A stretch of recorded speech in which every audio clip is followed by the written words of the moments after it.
how to prepare best for cases within a limited amount of time. Hi, my name is Mubarrat Wassey and I work for Qatar Debate. So I train the Qatar national team. I've been the manager of the Qatar national team for the last 5-6 years. And before that I was a debater myself. I've won a few international competitions. And today I'm here to spill the beans on how to prepare best for cases within a limited amount of time.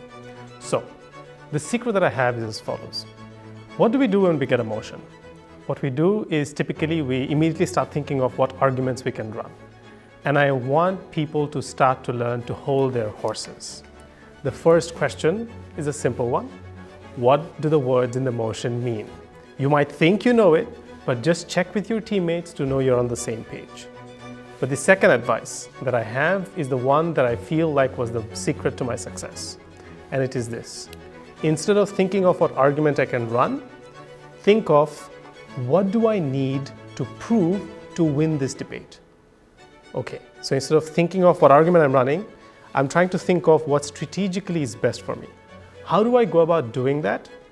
Think about the stuff that you might say, but also the stuff that the opposition team might say.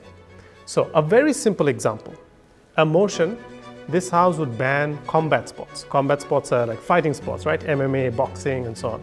And your opposition. What would be the most common thing that might come to you? You might say, it's people's choice. People should be allowed to pursue what they want. Why are you banning this, right? It might teach people some self-defense. And that would be the approach that most opposition teams would take. But if you for a second think, what do I need to prove to win this debate?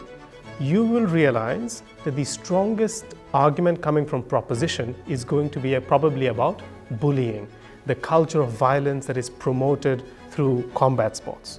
So, what do you need to prove to win this debate? You need to prove the converse. You need to prove, actually, combat sports reduces bullying.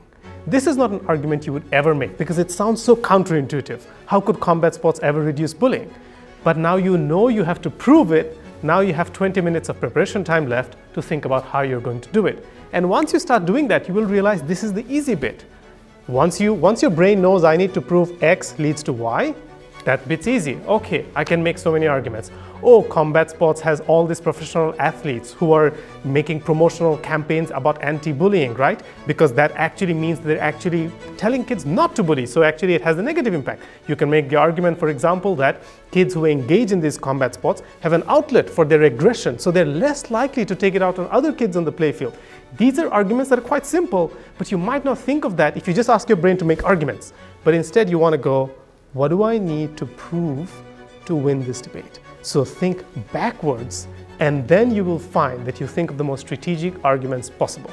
It's a simple tool, but it requires a lot of practice for you to get there. But once you do, you will realize your cases are much more comprehensive and strategic in nature.